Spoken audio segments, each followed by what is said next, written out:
proceed with the PO afterwards, right away. I think that would be good. It's all about adrenal. So I'll keep the adrenal incidentaloma. I'll try to keep it short. So yes, we had a lovely day. I'll just keep going on about it. Yesterday we had a really good dinner with good food. As I told you, we ate a lot, and these creatures are really beautiful. So the definition of an adrenal incidentaloma. When I just turned doctor, I thought incidentaloma is a very weird word because it's not really something. So it's an incident, like something that you find. And when you have an adrenal mass that's 1 centimeter and it's found by incidence on imaging, then we call it an incidentaloma. So this is actually a talk about something that we don't want to know. It's very important to know. So this is, if you talk about medicine, where we try to extend life or improve quality of people, then incidentalomas is a really weird topic because this is actually something that we would not want to have. So what do we do with it? So how often does it happen? How often it is benign? When it's malignant? How often is it hormonally active? So if you look at the odds, we find incidentaloma in 7% in autopsies. 85% are hormonally inactive, all incidentalomas. 3 to 5% are malignant, and 2 to 4% have metastasis. So when you make a differential diagnosis, you look at the benign adrenal, and you can split up with malignant adrenal. There's some background on this, and the biggest difference about it is that you have to make a distinction between functional and afunctional. I will come to that later. The malignant adrenals, I will not talk about it too much because I think, Jesse, you're going to talk about ACC as well. And of course, the adrenals with metastasis, and of course, malignant pheochromocytoma. So here's the case. 43-year-old male, hypertension, Adrenal and nortriptyline, and it was found by trauma screening. You see a lesion here. What are the odds of such a finding? I'm just told it's about 4 to 5%. So the incidence is 2 to 4%. Male and female, no differences. We can find even in children and adolescents, middle age 4%, and elderly more than 10%. But we don't know. Maybe it's because we do more imaging and bilateral, 10 to 15%. So what do we see? Most of the adenomas are non-functional. Most of the incidentalomas, are non-functional adenomas. About 63% of them. There are a couple of them are subclinical Cushing. That's quite an odd diagnosis, but I won't go into that now. Pheochromocytomas are 7. Myeloma, carcinomas, metastases, and aldosteronism, hyperaldosteronism. So how do you work up? So what would you do if you find an incidentaloma? Somebody has an idea? What are you going to do? You find an incidentaloma, you make a CT scan, and you find something you don't want to know. Functional. Biochemical. Sorry? Hormonal workup? Yes, hormonal workup. So is the mass hyperfunctional? That's the critical question.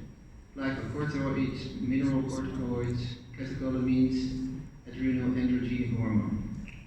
You want to know, is it functional, but also is it potentially malignant? So which diagnostics can be used to know which adrenal incidentaloma is hormonally active? And how can we assess the risk of malignancy?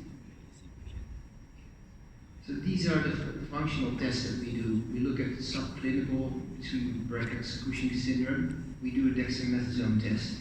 Do you do a dexamethasone test? Yes. And then we look at J curves. It's actually quite an intensive research. And when you do dexamethasone suppression test, you give 1 milligrams. For instance, this is a strategy at 11 in the night. The next morning, you determine your serum cortisol. The test in our country is positive if it is higher than 50 millimole per liter. So if you want to know if it's Crohn's disease goes along with a low potassium hypertension, plasma aldosterone renin ratio. It's a very good trick, and it tells you a lot about whether you're looking at a primary hyperaldosteronism. Be careful about medication, because it can fool you. If you use spironolactone, for instance, you cannot trust the ratio anymore. So for pheochromocytoma, how do you define this? We look at catecholamines and metanephrines. Do you look at it in the urine or in the plasma? You can do both, but what is your availability? Do you use it to look in the urine? Urine. Urine? Urine. Yeah. Right. We do it in the plasma, but also only the last 10 years, I think. Before that, we looked in urine. It's a good way to look in urine. So the prevalence, and these are prevalences, but I just show you in the incidentaloma. So, and then you have to think about androgen adrenal tumor. So we have to know diagnostics is only indicated if you have a patient with a virilizing or feminizing tumor. So you can look at testosterone and DHEAS and 17-hydroxyprogesterone. These are complicated definings, and I see those patients very rarely, and I usually ask help the endocrinologist to think with me. So how to assess malignancy? Actually, if you have a CT scan, you can actually know quite a lot. If you have a blank CT scan, even without use of contrast, you can look at the benign characteristics. If it's a round, homogeneous, regular contour, if the diameter is smaller than 4 centimeters, and if it has low Hounsfield's units, who knows what Hounsfield's units are? Anybody? Jesse, do you know what Hounsfield's units are? Can you explain? What are they? Who was Hounsfield? He's a famous radiologist. It's actually a measurement of the density of the scan, where you can calculate this in units, and if the density is less than 10, then you can be sure it's not a cancer. You cannot be sure whether it's adenoma, but you can be pretty comfortable about it not being a cancer without even using any needles or pathology. And you can look at washout. So imaging differentiates cancer for sure. If it's smaller than 4 centimeters, you have only 2% chance that it is actually cancer. It's very important to remember. If it's starting to get more than 6 centimeters, the chance of being cancer starts to increase. And more than 6, even more than 6 centimeters, if you turn it around, 80 to 90% of the ACCs are larger than 6 centimeters. So you look at growth. So if you are still doubting, you can make a scan a couple of months later. Then you look at growth, you can look at calcification, ingrowth in other structures. Of course, that's also very bad. And you can look at pathology. But what's very important, pathology of metastasis. So if there's metastasis of this tumor, then you already know it's a cancer, of course, and you take a needle of the metastasis if it's easy to be reached. So, as I told you, the diameter and the malignancy rate are strongly related. I think that's the most important thing to remember. So here you see classical ACC. I have to say that I had a couple of cases already where we had an ACC, but also the differentiation, differential was a sarcoma. Sometimes it can be very difficult, I find, to differentiate a sarcoma and an ACC when you get a patient with a tumor in the right upper quadrant like this. I've had a couple of cases already, and if you don't know what it is, I would suggest that you make a plan either for surgery, or you still have to maybe use a needle. But it doesn't really make an impact on your decision, because both are very bad cancers, and if they can be taken out, you should take them out properly. So, what are the strengths and weaknesses of the different types of imaging? So if you look at ultrasound, it's not really a good manner to look at adrenals, but maybe you can use want to, we don't, to assess growth of the tumor, for instance. MRI, it's comparable with CT. You can use it very well, and you can also use contrast to prove malignancy. There's few studies that have compared it to CT, so I'm not sure what is better. I think it's just a matter of availability, and then radiologists that can report good about it because they have to have experience with MRI. And PET CT is high odds when you want to define malignancy. When it sucks up FMG, you know there's a high chance that it's a cancer, and it will give you some information about the rest of the body if there's metastasis. FNA, like I told, only on metastasis, not on the primary tumor. Unless you're you have to do something and you have to know, you can take the risk. So I already mentioned washouts, so I'll go past that.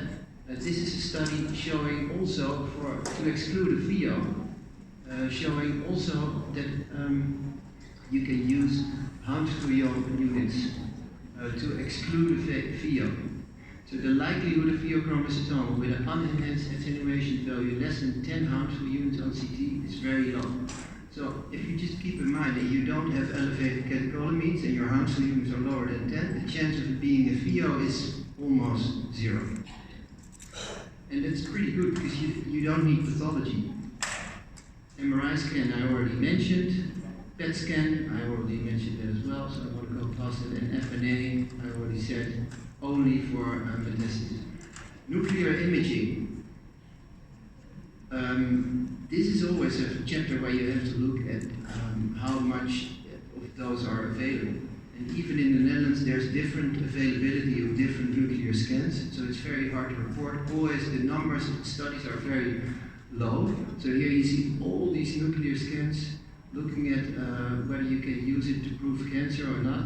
And on a general level, the DOPA scan was actually very good, but also the DOTA-TOC scan was doing very well for these types of tumors. But again, you have to have it available, and I think a CT scan is a very good form of imaging to look at the adrenal gland. So this is the whole algorithm that we're actually using for an incidentaloma. Are you using this algorithm? Yes? So it's defined on size first, and then you go down and you look at whether there's washout or not, and you look at whether it's functional or not, and then you go down and then eventually it will give you an advice on surgical removal or not. It's actually, I just told the basis for this whole algorithm, and if you follow it, it's a really good algorithm you can use. So this is a classical ACC. How would you treat it? So functional tumor, smaller than 6 centimeters, you can consider an endoscopic resection, I think.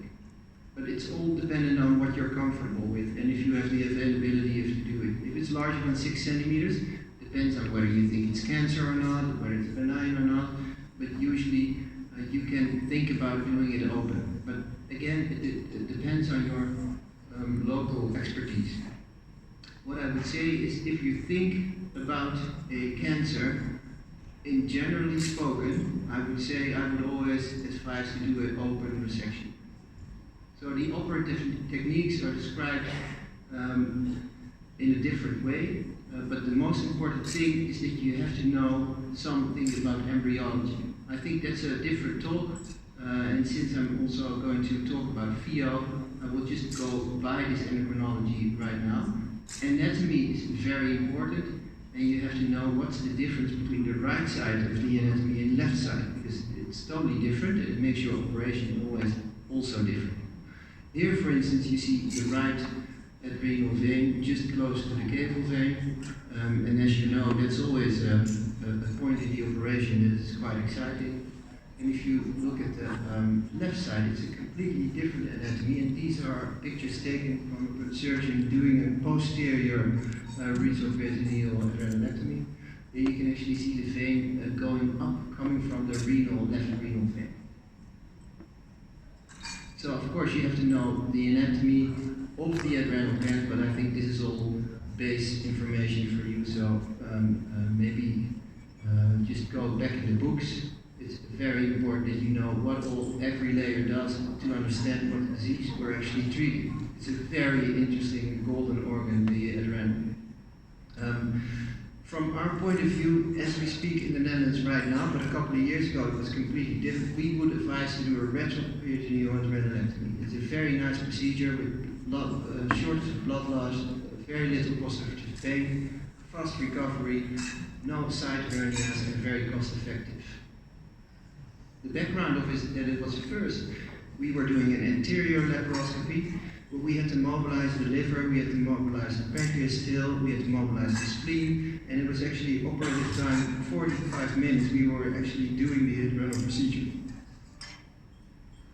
So we changed to the posterior retroperitoneal approach. This is the way the positioning of the patient. I actually do the positioning a bit more here in 90 degrees because I want to have this window better open to access the retroperitoneal space.